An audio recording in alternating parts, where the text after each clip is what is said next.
అందరికి hi welcome to uncle kitchen zone 2024. నేను మీ అంజద్. ఈరోజు ఏం చేసేద్దామంటే దాబా స్టైల్లో ఎగ్ ఫ్రై అయితే చేసుకున్నామండి. చాలా టేస్టీగా, చాలా సింపుల్గా, చాలా ఈజీగా ఉంటుంది. టేస్ట్ మాత్రం చాలా అల్టిమేట్గా ఉంటుంది. చాలా ఘాటుగా ఉంటుంది. మనకు రోడ్ సైడ్ దాబాల్లో, హైవేల్లో చాలా ఇది ఎక్కువగా కనిపిస్తుంటుందండి. టేస్ట్ కూడా చాలా బాగుంటుంది. చేసుకోవడం కూడా చాలా ఈజీ. ఇది చూసారు కదా, నేను ఇక్కడ అయితే ఉడకబెట్టిన కోడిగుడ్లు అయితే 8 తీసుకున్నాను. ఇప్పుడు దీన్ని ఏం చేద్దామంటే సగం సగంగా కట్ చేసుకుందాము. ఈ రెసిపీ అయితే చాలా ఈజీ అండి. చాలా సింపుల్గా ఉంటుంది. బ్యాచిలర్స్ కానివ్వండి, ఫ్యామిలీ వాళ్ళకి కానివ్వండి, చేసుకోవడం చాలా ఈజీగా ఉంటుంది. ఈ విధంగా మనం కోడిగుడ్లను సగం సగం చేసి పెట్టుకుందాము. చూసారు కదా, మనకు కోడిగుడ్డు అనేది ఎంత బాగా కరెక్ట్ కట్ అయింది. చూడడానికి కూడా మనకు బాగుంది కదా. ఇప్పుడు 1 బై 1 కోడిగుడ్లను కట్ చేసుకుందాము. ఇది మనకు పప్పన్నంలో కానీ, రసమన్నంలో కానీ, చపాతీలో కానీ చాలా ఎక్సలెంట్గా ఉంటుంది. చూసారు కదా, మనం 8 కోడిగుడ్లను ఈ విధంగా కట్ చేసుకోవాలి. చూడ్డానికి ఒక ఆటలా ఉంది కదా. ఇప్పుడు ఏం చేద్దామంటే దీనికి ఒక మసాలాను తయారు చేసుకుందామండి. ఏం చేద్దామంటే మిక్సీ జార్లో ఒక 8 తెల్లగడ్డలు రెబ్బలు అనేది వేసుకోవాలి. అలాగే 1 స్పూన్ కారము, 1/2 టీ స్పూను ధనియాల పొడి, అలాగే ఒక 1/4 టీ స్పూను జీరా పౌడర్ అండి, అంటే మన జీలకర్ర పౌడరు, 1/2 టీ స్పూను పసుపు వేసుకుని దీన్ని మెత్తగా కాకుండా కొంచెం గరగ్గరగ్గా మిక్సీ అయితే పట్టుకుందాము. నీళ్ళు అయితే వేయకూడదండి.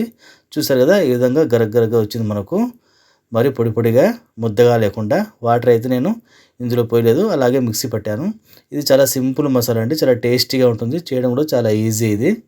ఇప్పుడు ఏం చేద్దామంటే మనం స్టవ్ మీద ఒక పెనం పెట్టుకొని ఆ పెనంలో ఈ చెంచాతో 4 చెంచాల నూనె అయితే వేసుకున్నానండి. కరెక్ట్గా 8 గుడ్లకు 4 చెంచాల నూనె అనేది సరిపోతుంది. మరి ఎక్కువ అవుదండి, బాగా కరెక్ట్గా ఉంటుంది. ఇది ఒక 3 సెకండ్లు వేడెక్కిన తర్వాత మనం రెడీ చేసి పెట్టుకున్న మసాలా ఉంది కదా, ఆ మసాలాను ఇందులో వేసుకుని ఒక 2 సెకండ్లు అలా ఫ్రై చేసుకోవాలండి. రుచికి తగ్గ ఉప్పు అయితే వేసుకున్నాను.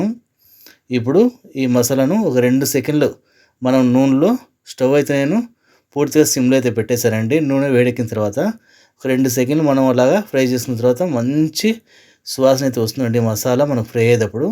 ఇప్పుడు మనం కట్ చేసి పెట్టుకున్న కోడిగుడ్లు ఉన్నాయి కదా, దాన్ని ఒకటి తర్వాత ఒకటి బోర్లా మనం పెట్టుకుందాము. ఎందుకంటే మనకు మసాలా అనేది కోడిగుడ్డు లోపల తగలాలి కాబట్టి ఇలా బోర్లో వేసుకోవడం వల్ల మనకు మసాలా అనేది కోడిగుడ్డుకు బాగా పడుతుంది. ఇప్పుడు మసాలాను మనం అడ్జస్ట్ చేసుకుంటూ కట్ చేసుకున్న కోడిగుడ్లన్నీ మనం పెనంలో పేర్చుకోవాలి. స్టవ్ అయితే ఇప్పుడు నేను సిమ్ కన్నా కొంచెం పెంచానండి.